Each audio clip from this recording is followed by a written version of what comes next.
hope you still feel small when you stand beside the ocean. Whenever one door closes, I hope one more opens. Promise me that you'll give fate a fighting chance. When you get the choice to sit it out or dance, I hope you dance. I hope you dance. I hope you never fear those mountains in the distance. Never settle for the path of least resistance. Living might mean taking chances, but they're worth taking. Loving might be a mistake, but it's worth making. Oh, don't let some hell-bent heart leave you bitter. When you come close to selling out, reconsider.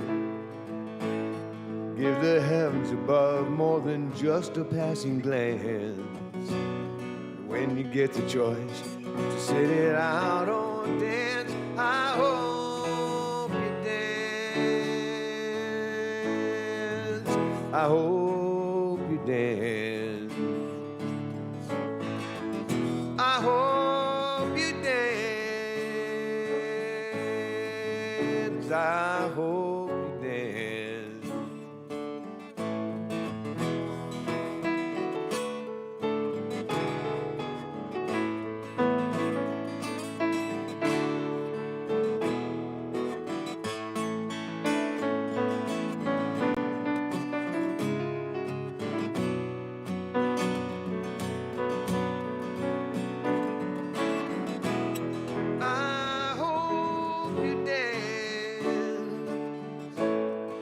I hope you dance.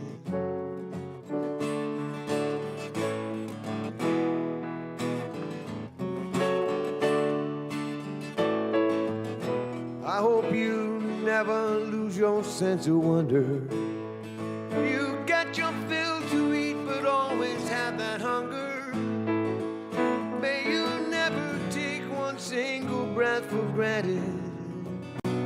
May God forbid your love ever leave you empty-handed. I hope you dance. I hope you dance. I hope you dance. I hope you dance.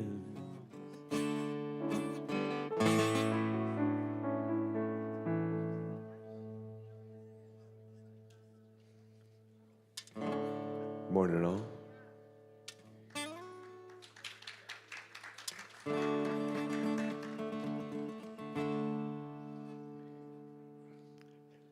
As Nate, you might remember Nate, as Nate said on the way over, it's a lovely day for ducks, you know, but I'm just as well. Let's do unclouded day. Maybe we'll bring a little sunshine in here, if I can find this song.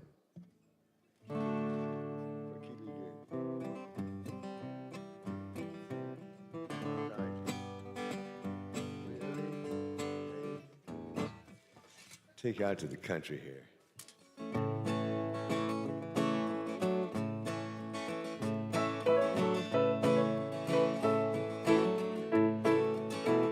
Well, they tell me of a home far above the sky. They tell me of a home far away. Hey, they tell me of a home where no storm clouds rise. Oh, they tell me of an unclouded day. Oh, the land of a cloudless day. Oh, the land of an uncloudy sky. Hey, they tell me of a home where no storm clouds rise. Oh, they tell me of an uncloudy day.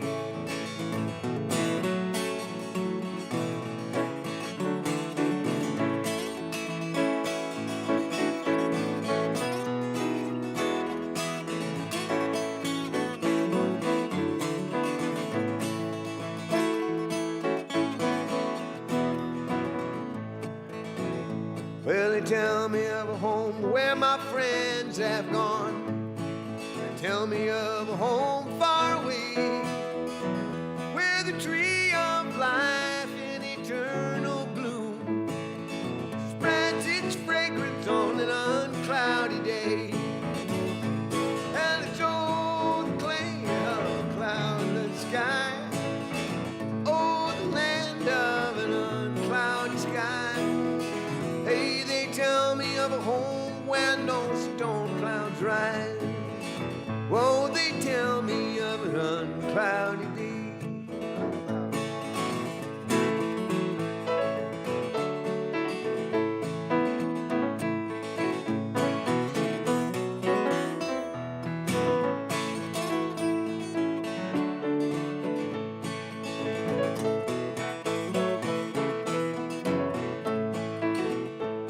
They tell me that he smiles on his children there, and his smile takes their troubles away. And they say no tears will ever fall again in that land of an uncloudy day. And it's oh, the land of a cloudless sky, oh, the land of an uncloudy sky. Yeah, they tell me of a home where no storm clouds rise. Oh, they tell me of an uncloudy day. Oh, they tell me of an uncloudy day.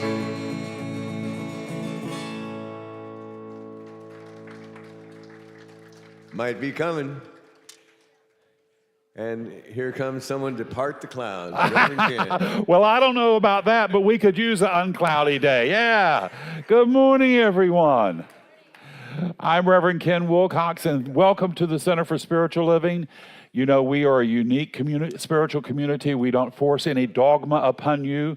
We encourage you to come to a God of your understanding, one that you can use to empower your life for more love and joy, health and prosperity, all those things that make you feel alive, because that's how Spirit shows up in our lives, through our love and joy and our laughter. And when we recognize that, we're recognizing the power of creation.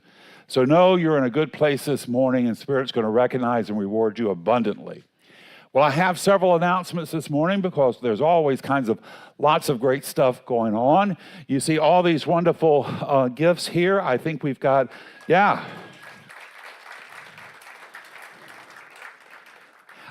So if you picked a name tag for one of the kids, if something's happened, you're not able to get gifts to them, talk with Brenda, because tomorrow at 12 o'clock, all these gifts are going to be going to the families that need them, so we want to make sure we got everybody covered. Brenda, will you raise your hand? There she is there, so that's the person to talk to.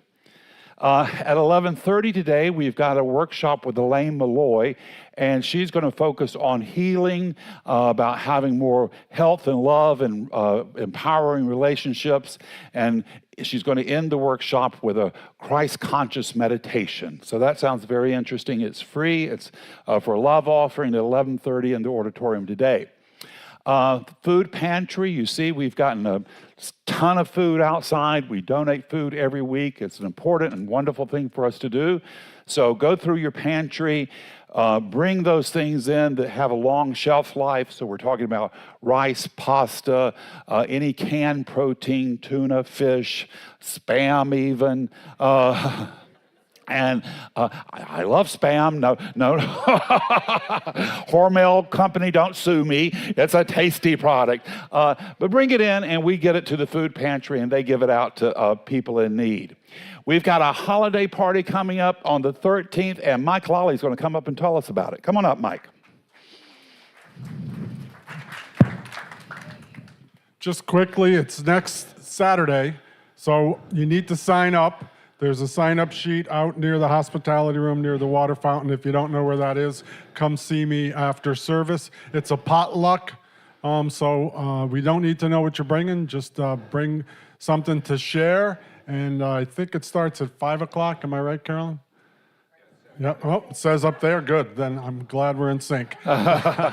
So 5 o'clock, so nice and early, and we're going to have some Christmas caroling and what have you. But bottom line is we need a count about how many people are going to be here. So please sign up or let me know after service. Thank you. Thank you, Mike. We're going to go caroling on December 21st. So that'll be after service. We're going to go down to the Ponce Nursing Home and go around and carol to the people who are there. We're giving out Christmas and have a little Christmas party. Everybody's open to do that. So that's going to be on the 21st. This Thursday, we have a town hall that will happen here, and this is an interfaith discussion of faith in the public square, a dilemma of faith in public life. So that's going to be this Thursday at 6:30. Also today, there's an art sale going on, and there's a flyer outside because that's at Victoria Balsamo's house. She also has Terry and David Hoke there. So if you're looking for Christmas gifts, that would be a great place to go. And finally, Jerry's going to come up and tell us about a project he has. Come on up, Jerry. Hi, everybody.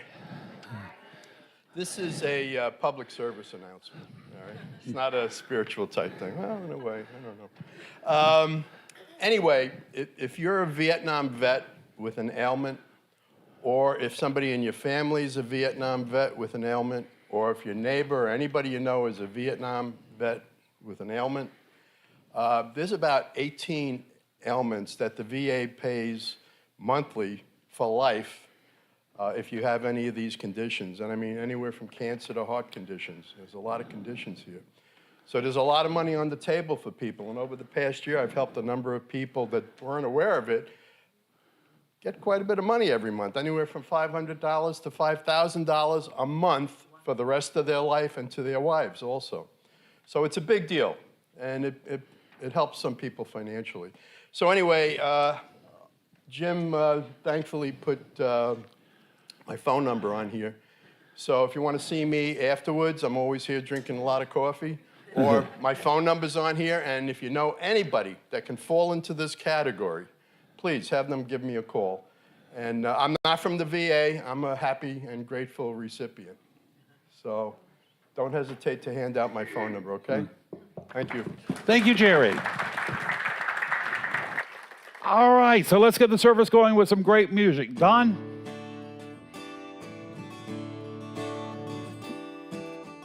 We all know this one. Well, there's a sacred tune dwells inside of me. I heard it in the mountains, I heard it by the sea. It calls us all together, the many and the one.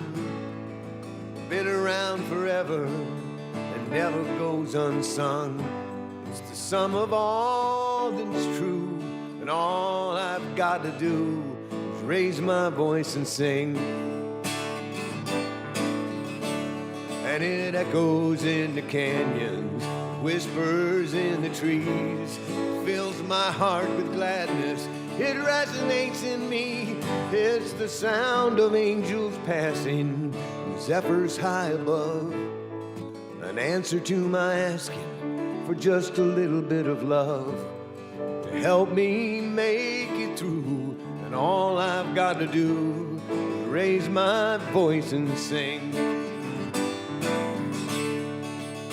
Alleluia, Hare Ram, Waheguru, Satnam, Kyrie, Hokahe, Namaste, Amen.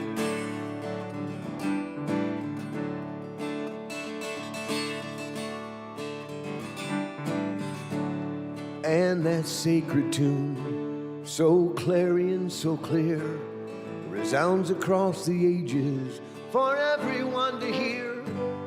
It doesn't need a venue, and it doesn't need a band. You just open up and then you will come to understand. It's ancient, yet it's new, and all we've got to do is raise our voice and sing. Alleluia, Hare Ram, Waheguru, Satnam, Kyrie, Hokahe, Namaste, Amen. Alleluia, Hare Ram, Waheguru, Satanam, Kyrie, Hokahe, Namaste, Amen. Yeah, there's a sacred tune that dwells inside of me.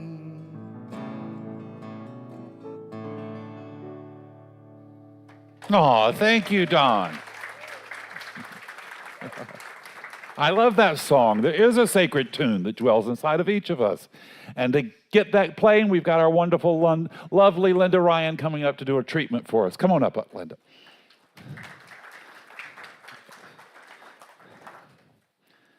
Good morning, everyone. Since I'm dyslexic, I always work a week before coming up to speak to you so that I can print out my material in big print. Now, last Sunday night, I said, Spirit, I need your help.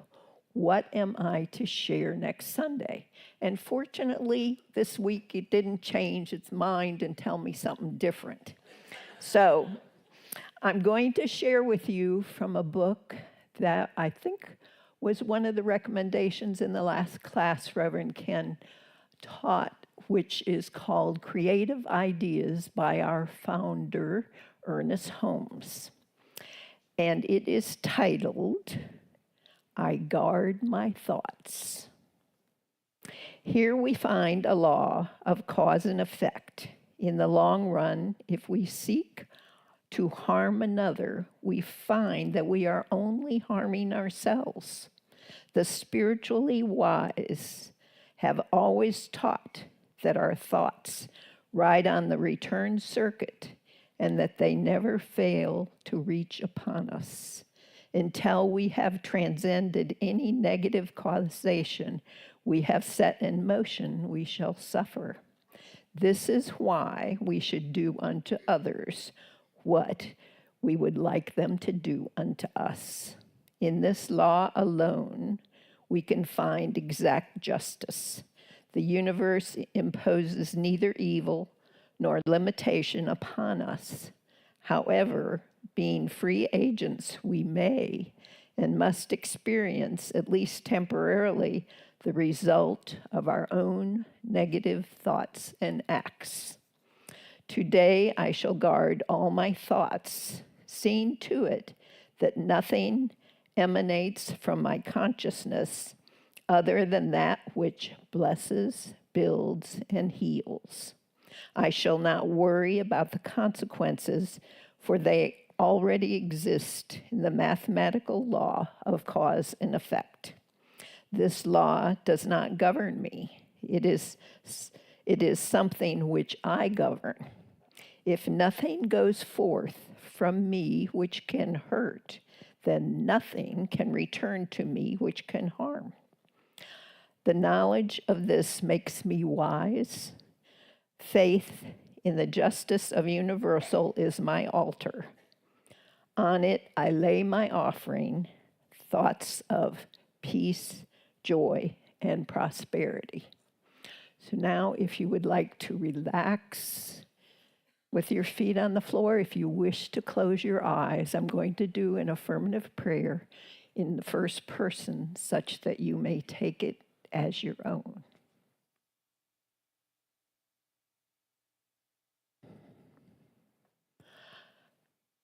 This I know, that there is one divine spirit, Source God. I know that this one divine spirit is oneness, unconditional love, and peace. I am at one with the Spirit. I am oneness. I am peace. And I am love. This I know as I go forth through each day. I honor this oneness in greeting each and every person, in knowing that my spirit connects with them.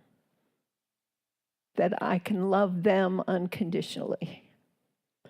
I know that as I greet people, or if people cause me some anxiety, I can bless them and know that they are having some kind of challenge.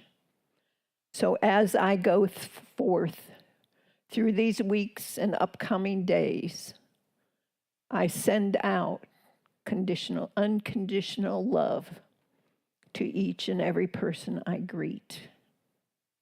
This I know is what will help bring peace to our world, which we need so badly right now.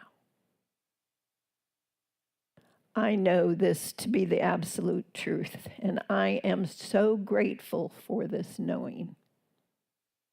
I give thanks for the center, for the loving consciousness we have, for each and every person that volunteers through our wonderful messages from Reverend Ken, through all of those who provide us the IT support, our wonderful music, for each and every one of you for being here because you are a part of the center.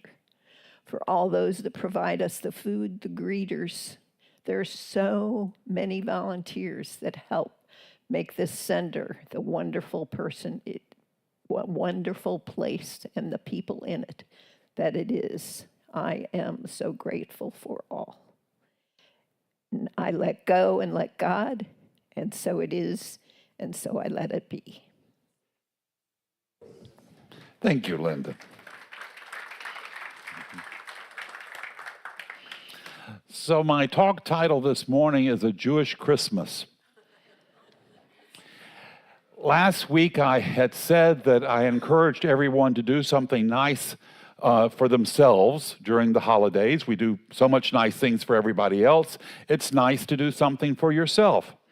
So I decided I would take my own advice. And instead of giving the talk that I was going to give, I planned I was going to do something that would be interesting and fun for me. So that's how we ended up on a Jewish Christmas. Now, you know, I love history a great deal, and the history of Christmas is fascinating. And so I want to explore the history of Christmas a little bit and the Jewish influences on the season. Most of us don't realize that Christmas really is a modern invention.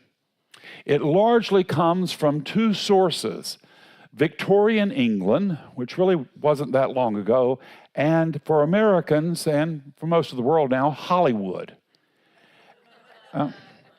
And with Hollywood came a generous portion of Jewish sensibilities. Yeah. Today we hear people going around talking about a war on Christmas. Well, actually, the truth of the matter is there has already been a war on Christmas, and it came very, very close to succeeding. The war on Christmas was launched and fought vigorously by the Puritans of England. Now, before the Puritans took control of England, Christmas was celebrated for 12 days. Yes, that was a real thing. It's just not a song. That's how Henry VIII and Queen Elizabeth would have celebrated the holiday for 12 days. But then the Puritans came along. If you don't know much about the Puritans, they're best described as a group of angry people who were deeply worried that somebody somewhere was having a good time. Yeah. And they were going to do everything in their power to put a stop to it. So they got a hold of Christmas. Now, biblically, they had an argument because Scripture does not give a date for the birth of Christ. Only two of the Gospels mention the birth of Christ at all. The others just start with his ministry. And the two that do mention it, they don't tell the same story. So the Puritans, much like our Seventh-day Adventist friends, just choose not to celebrate it at all. And for the Puritans, it became a very pious display of public piety to show you were working on Christmas Day. You know, to start building something or start some project on Christmas Day just to prove to everybody else how pious you were. Now, miraculously, and it really is miraculous, around the same time, 3 cultural trends popped up in England, and they brought Christmas roaring back. The first one that I had not really heard or thought about very much was the establishment of the British Postal Service and the invention of the Christmas card. It's an amazing thing that things have to be invented. Somebody invented the Christmas card. And how that happened was that one of the guys that had invented the post office, he was bombarded with letters at Christmas time. And for Victorian people to get a letter and not reply to it was the height of disrespect. You had to answer.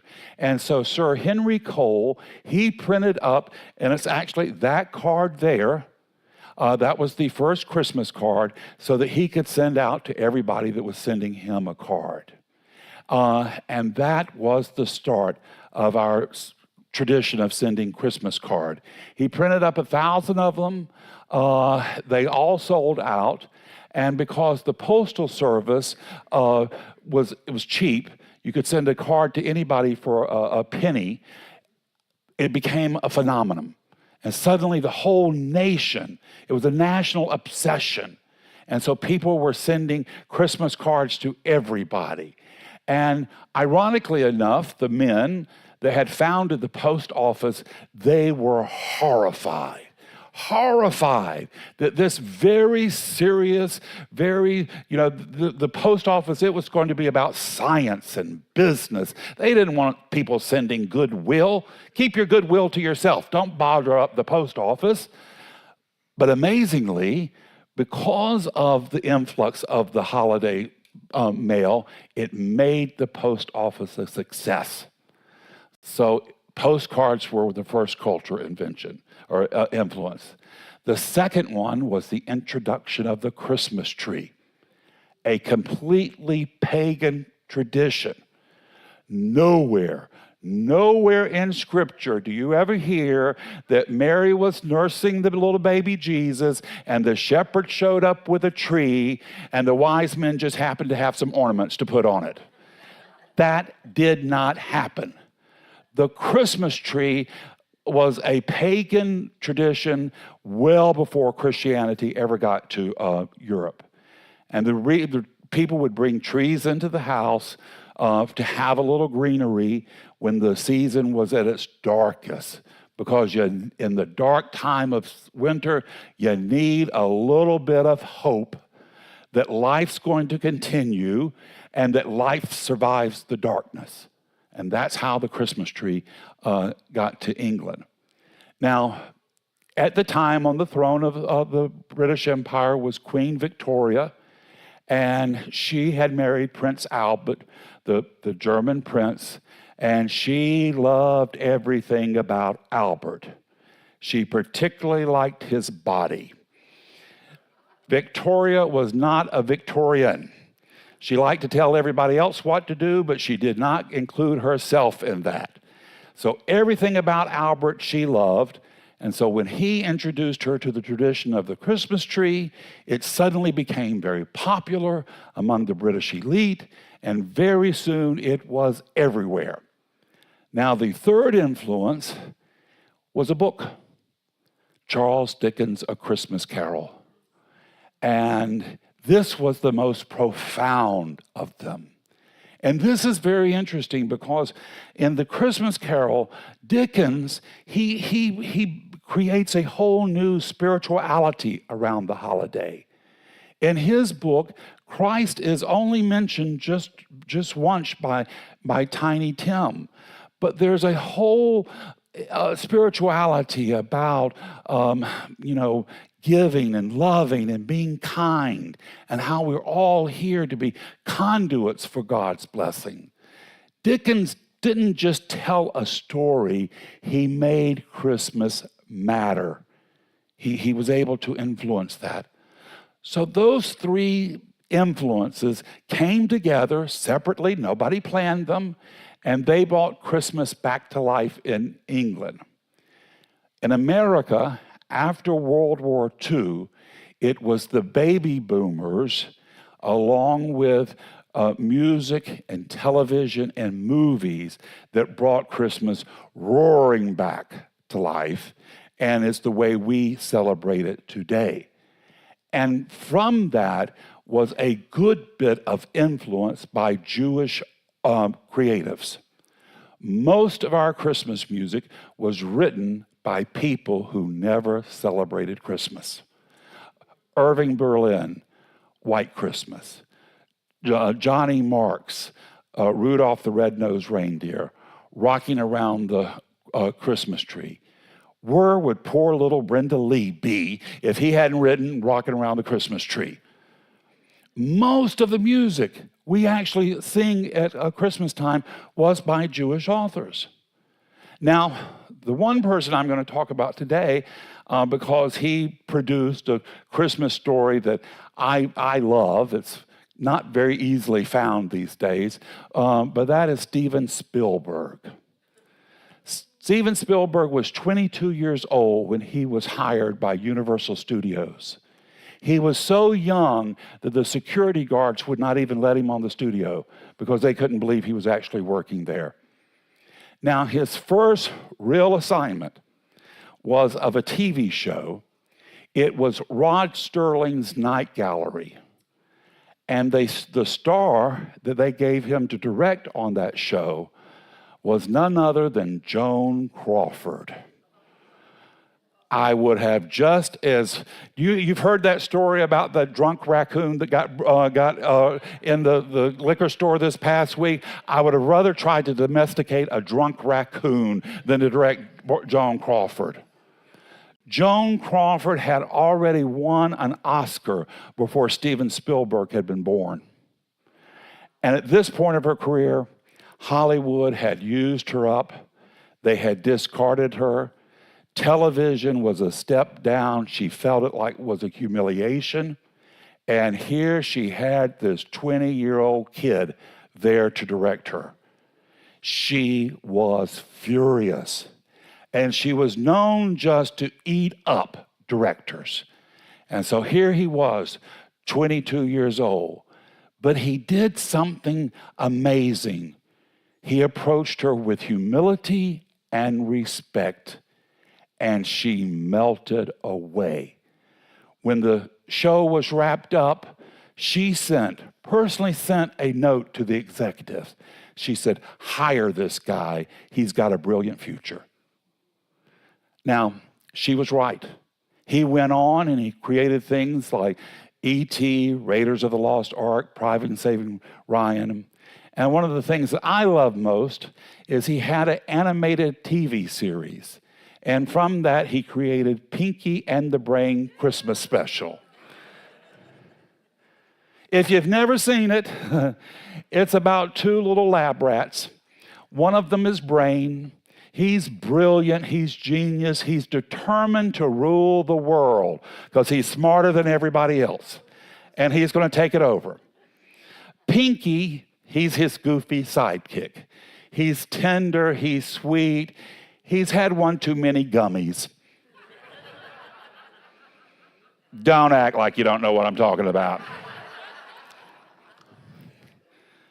So for the Christmas episode, Brain invents a toy, the Noodle Noggin. And in this toy, he has a mind control device so he can finally take over the world. This is going to work this time. Meanwhile, Pinky, the big-hearted, the only thing he's worried about is writing and getting his letter off to Santa Claus. So throughout the whole episode, they go through one trauma after another.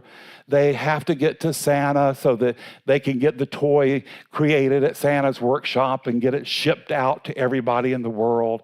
They actually get one to Bill Clinton in the White House. And on Christmas morning, everything's set to go. They're ready to throw the lever, and Brain's going to be able to give his commands out to the world and finally take it over. But unfortunately, in that very moment, Pinky realizes he never got his letter to Santa Claus off. And he dissolves. He is just bereft. He's crying. He's just an emotional puddle. And there is Brain, moments away, become the ruler of the world. And he is just furious with him. He can't believe that his best friend is such a numbskull. And so he barks at him. He snatches the letter away. And right before he takes over the world, he starts to read the letter. And what he realizes from the letter is that Pinky had wrote the letter to Santa, and he didn't ask anything for himself. But he told Santa, he says, I have a friend, Brain. He tries so hard. He never gets encouragement. He fails all the time. He wants to do the right thing. If there's anything left in that big old red bag of yours, can you give the world to Brain? And Brain, realizing this, reading this, is just undone. And instead of commanding the world to obey him, he tells everyone just to have a Merry Christmas, the best Christmas ever. Instead of domination, he chooses love. Instead of control, he opens up to transformation. The show ends with the two of them back in their little cage, opening up Christmas presents, not as conqueror and assistant, but as companions changed by love. The world won't be saved by force. It will be saved by love. This is the ministry of Christ. It's not the strong who conquer, but the gentle who transform the world. In Scripture, it says, the meek shall inherit the earth. The meek will inherit the earth. This past week, I spent the whole week up in Atlanta. I've been visiting my best friend of 45 years. He hasn't been doing so well, and he wanted me to come up so he could go over his will. Now, it was a conversation that neither of us wanted to have, but I knew I had to do it. That as painful as it was, I had to honor him and let him tell me what he wanted in the last wishes of his life. Now, hopefully he's going to be around for a little bit more, but it was coming time that he needed to do this. And as I was listening to him telling me how he wanted his funds dispersed, and he's blessed to have a lot of funds, and I'm in them, so there was a little bit of interest on my part. But I knew that I had to tell him the most important thing, that I had to tell him that it really didn't matter what he was giving. I was grateful for it. Be grateful that it would come my way. But the most important thing was that he had been in my life and that I loved him. Now, you may not know, but most guys do not go around telling each other they love them. It's easy in the movies, but in real life, to step up and to tell somebody that you love them, how much they mean to you, that's a challenge. That takes some courage. And when you're able to do it, it doesn't really matter how anyone responds, because it's about opening yourself up to that sort of honesty. And I've learned that the harder the conversation feels, if it's coming from love, it's essential that you step up and you do it. It's essential that you step up and you share those words. And so when I told him how important he was in my life, it opened the door for us and gave us permission to talk about our 45-year journey together and all we've seen and all we've been through and how we've supported each other. And it's one of the greatest gifts I've been given. Now, I was coming home on yesterday morning, and as I was getting on the airplane, there was, sometimes people get together. There's a German term for it, I can't recall right now, but there's an energy of the crowd. when people get together, there's an energy. And for this plane, the energy wasn't good. The plane was late. The crew were testy. And for some unknown reason, they could not get this group of people on their plane with all their luggage. People almost bring chicken coops onto planes these days and try to store them in the overhead. It's like, what is your problem? So they just couldn't get them to do it. They couldn't marshal them in. So everybody was late. They were barking over the loudspeakers. The pilot came out. Eventually, we got on the runway. We headed up. As soon as those tires left the ground, there was a 6-month-old little boy with the lungs of an opera star. This kid could belt out. He could fill up the Lincoln Auditorium if he wanted to. And he was wailing, not in a gentle sort of way. He had lungs of leather, and he was blasting that whole plane. And you could just feel the tension building in the plane. And so going through this, I finally thought to myself, well, I've got to do something. So there was nothing else to do but to start doing prayers. So and probably that's the most powerful thing I could do. And so I started praying for him. He was obviously in pain. And, his ears, I started praying that things were, level out for him. I started praying for the mom because I could just feel her trauma, that all these people on this plane were just, hating this. And she was feeling responsible for it all. And then I started praying for everyone on the plane, that we all just take a moment and just have some human compassion. Now, the moment the seatbelt sign turned off, she stood up. She got out of her seat and she stood up, and the baby quieted down.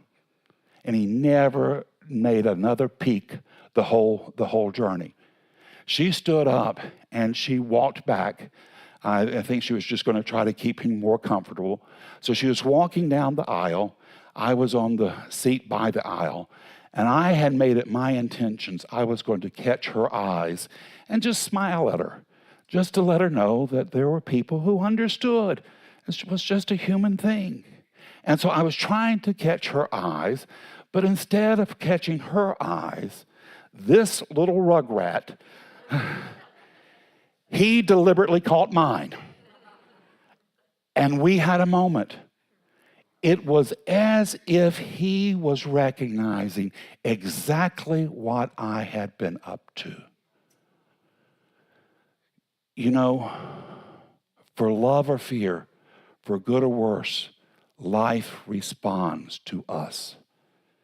Every moment is a chance to lead with our hearts, to step through our egos, barriers of you'll make a fool of yourself, you'll look stupid, you'll be rejected. To step through that and to be a conduit for Spirit's blessings right where we are. The final part of A Christmas Carol, they're back in the lab and Pinky gives Brain a little keychain with the world attached to it. They didn't conquer the world. They were conquered by love. And that's the meaning of Christmas, is that in the darkest of times, Israel, when was dominated by Rome, this was the worst thing the Jewish people could imagine, that the Romans were dominating Jerusalem, their sacred city. They were in control of the temple. This was the worst nightmare the Jewish people had. But in that darkest of times, to the most unlikely of sources, this bright, shining light of a baby showed up. It's a reminder to us the world is not saved by force, but by love. Not by domination, but compassion. Not by brilliance, but by light. And so this season, let us all have a little bit of pinky in us and a little bit of brain, a little bit of brilliance and tenderness, of strategic and sincere, curious and compassion. Not that we take over the world through our control, but through our love. Because it's our love that's going to save us, and it's going to make the journey worth having. You are here so you can know yourself as a conduit for God's mercy and love and compassion, prosperity, health, and joy. And this is a season where we're reminded to forget a little bit of the turmoil in the world and come together in family and friends to remind each other and ourselves how valued we are, how necessary we are, how through our hearts and souls we can channel the mercy and goodness of God itself, that we can make manifest Spirit's love and joy exactly where we are and exactly what we are. You are Spirit's answer to every challenge the world is ever going to throw at you. You are beloved by God right where you are. You don't have to make changes. You don't have to get over challenges. Right as you are beloved. And as I said last week, there were a band of angels singing for the birth of Christ. Well, those angels haven't stopped singing, and they're still singing for you, singing that you can step up, step out, and be that bright, shining light of God's possibilities that you have come to be. It's the truth in your life this morning. It's the truth in mine, and so it is. Thank you.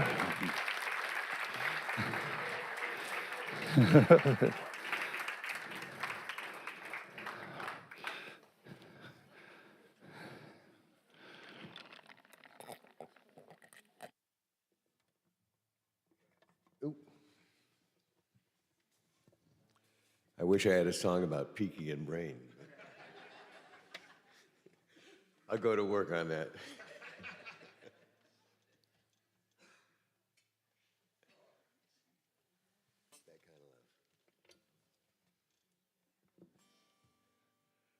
Do have one about love, though.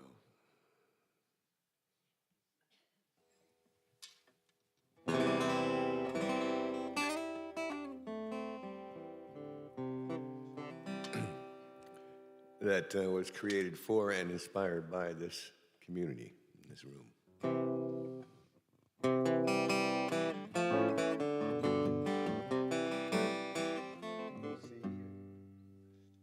But I wrote it, I was inspired in a different key, I think. We'll do it in the inspirational key.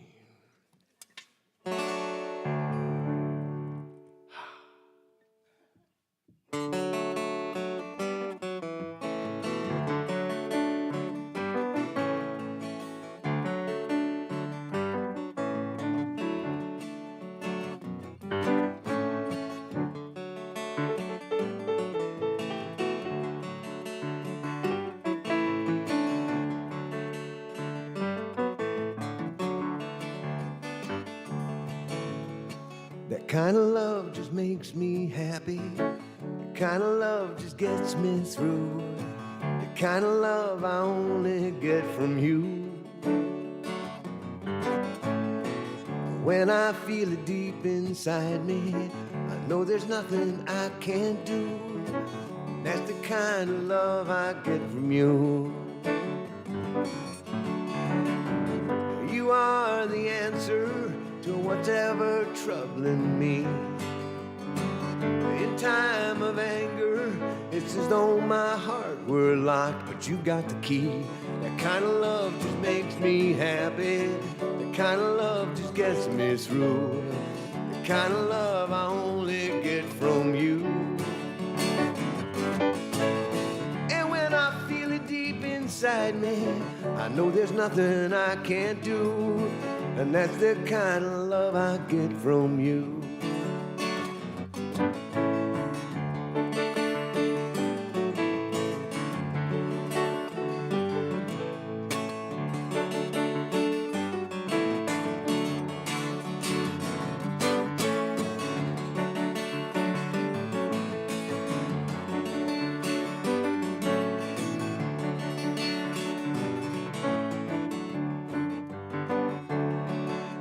I thought I was abandoned and somehow lost my way.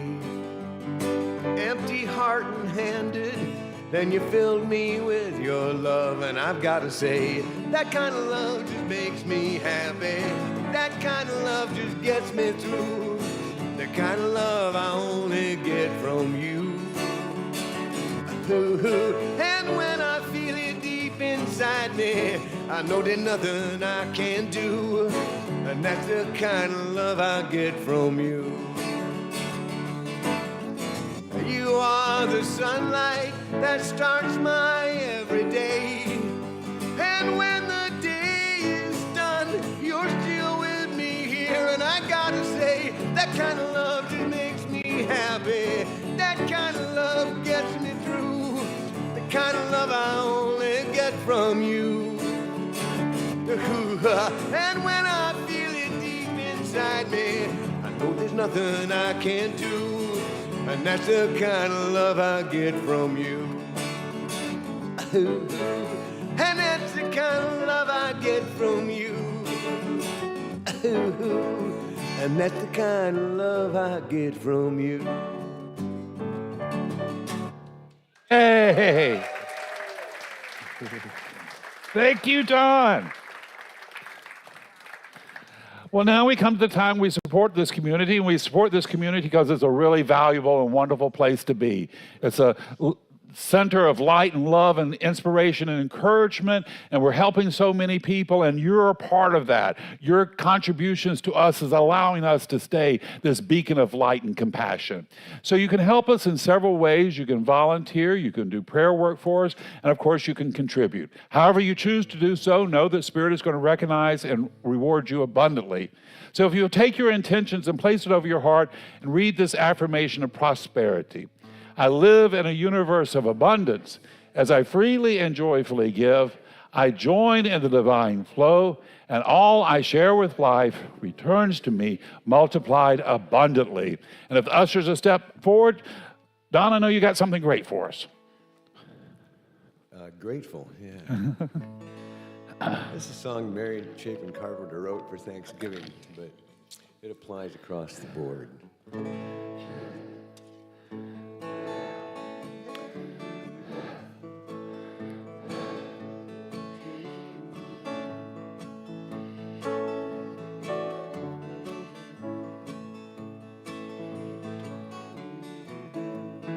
Grateful for each hand we hold, gathered around this table. Far and near we travel home, blessed that we are able. Grateful for this sheltered place, with light in every window. Saying welcome, share this day. Come away from sorrow. Father, mother, daughter, son, neighbor, friend, and friendless, all together, everyone, in gifts of loving kindness. Grateful for what's understood and all that is forgiven. Try so hard to be so good, to live a life worth living. Father, mother, daughter, son, neighbor, friend, and friendless, all together, everyone, let grateful days be endless.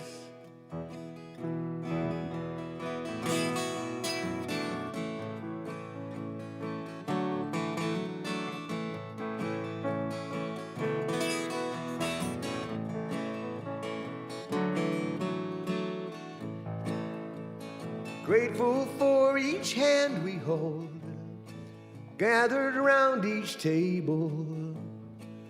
Far and near we'll travel home, blessed that we are able. Father, mother, daughter, son, neighbor, friend, and friendless, all together, everyone, in gifts of loving kindness. gifts of loving kindness. Let grateful days be endless. Thank you, Don. And thank you, Betsy.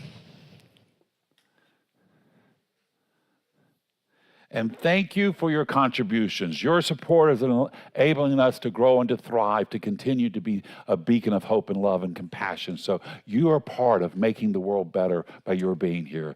So we thank you, we bless your gift, and release it to the world, knowing it does its good and perfect work, returning to us multiplied abundantly. And together we say, and so it is. All right, friends, well, we're going to conclude the service with an affirmative prayer. I'm going to do it in the first person, but take it in for yourself. If I say something that works for you, hold tight to that. If I say something that doesn't work for you, well, just let that part slide by. But just know this truth with me today.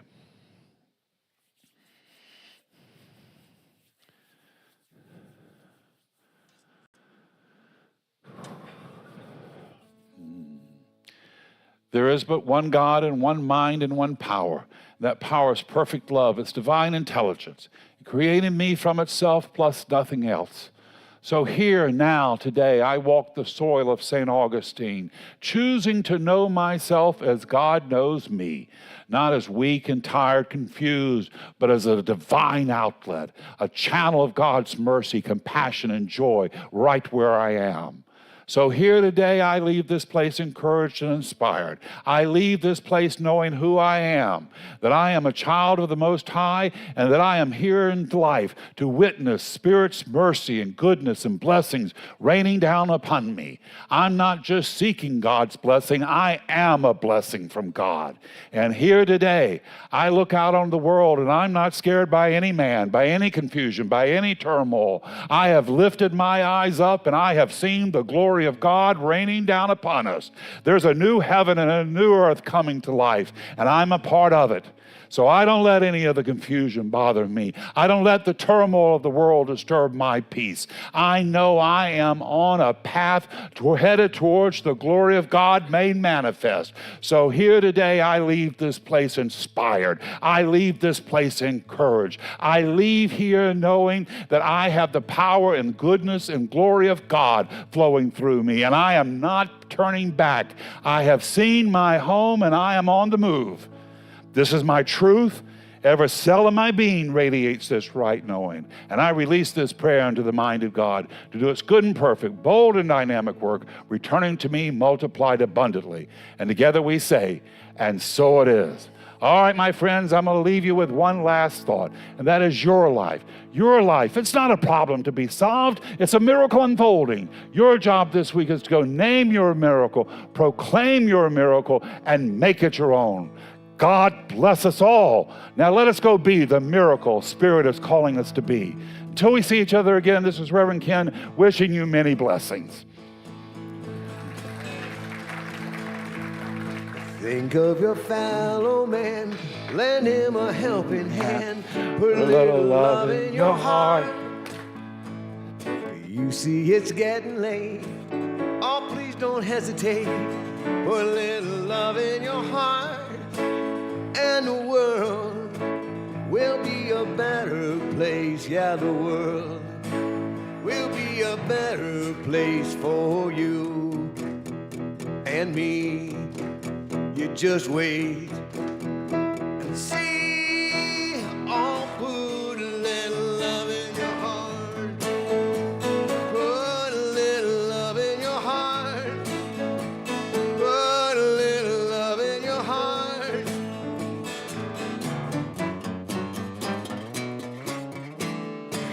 Another day goes by and still the children cry. Put a little love in your heart.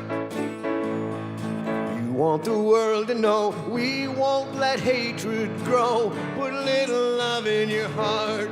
Hey, and the world will be a better place.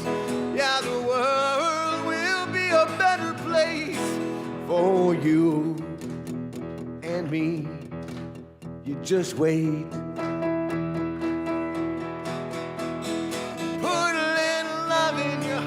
Come on.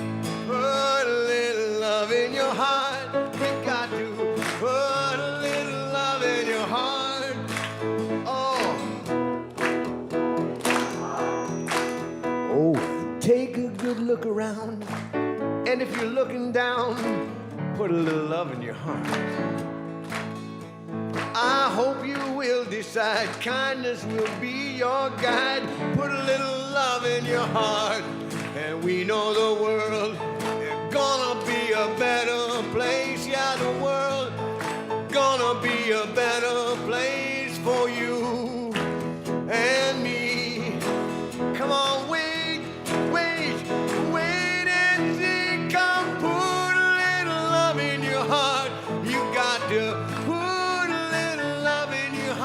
we're gonna put a little love in our hearts. Hey, put a little love in our hearts.